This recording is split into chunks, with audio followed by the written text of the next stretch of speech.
Alors cette fois-ci, on va voir comment faire une fonction qui permet de déterminer la taille d'une pile. Alors prenons l'exemple précédent et supposons que vous avez une pile qui contient 3 éléments. A,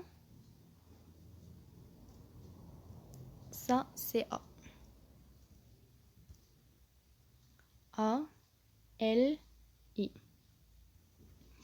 Pour créer une fonction qui détermine la taille d'une pile, on aura besoin de deux variables très importantes.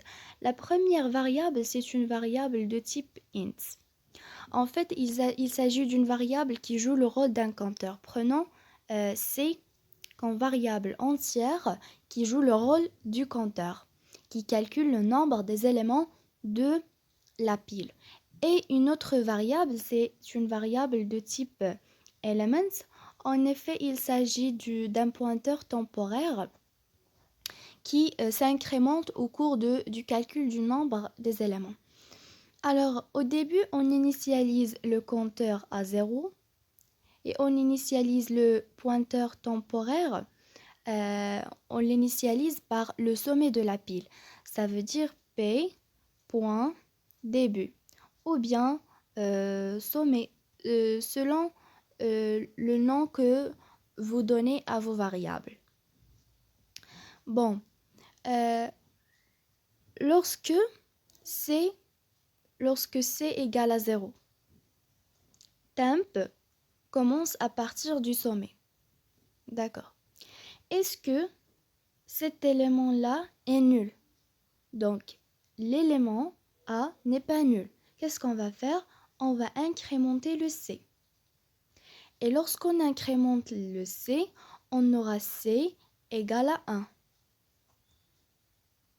Puis, le pointeur temporaire s'incrémente. Il devient ici. Est-ce que cet élément-là est nul? Il n'est pas nul. Qu'est-ce qu'on va faire? On va incrémenter le compteur. Et C devient 2. Donc ici, c'est 2. 2. Le pointeur temporaire s'incrémente. Est-ce que le I est nul? I n'est pas nul. Qu'est-ce qu'on va faire? On va incrémenter le compteur. Et C devient quoi? C devient 3. 3. Puis, le pointeur temporaire s'incrémente. Est-ce que cet élément-là est nul? On n'a rien ici.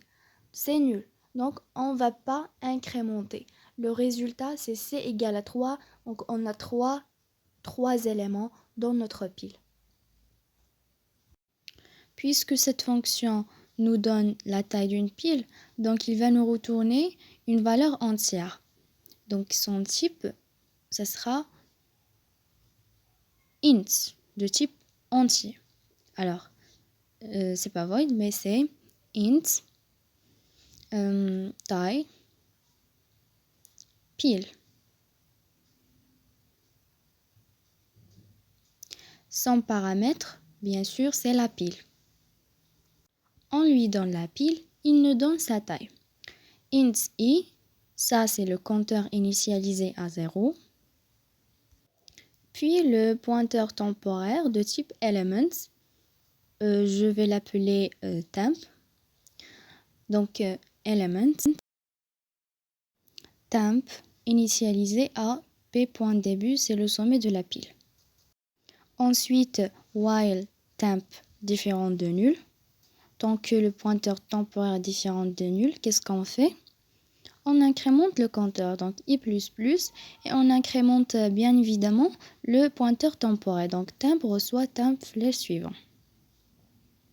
Il nous reste une dernière chose, c'est return i. On va retourner le i, le compteur. Alors je passe maintenant au programme principal et j'ajoute ici une ligne de séparation à l'aide des tirés de 8. Également, j'ajoute ici printf la taille de la pile et j'affiche ce petit message avant d'afficher le résultat. Et on déclare une variable de type entier, on l'appelle taille. Puis on fait appel à notre fonction taille pile, la fonction qui retourne la taille de la pile. Copier-coller à côté de la variable taille. Et entre parenthèses, on fait myPil. On veut calculer la taille de myPil. Et j'ajoute ici taille pour afficher le résultat, pour afficher la taille de la pile. Alors maintenant, on exécute. Je donne un certain nombre de caractères, je remplis ma pile et puis le programme me donne le résultat, ça veut dire le nombre des éléments contenus dans la pile. A, oui. A, oui. B, entrée. Non. Regardez le nom que j'ai saisi. Baali, affichage récursif Baali. La taille de cette pile est 5. Donc cette pile contient 5 éléments. Alors je m'arrête ici. Dans la vidéo suivante, je vais partager avec vous comment créer une fonction de dépilement.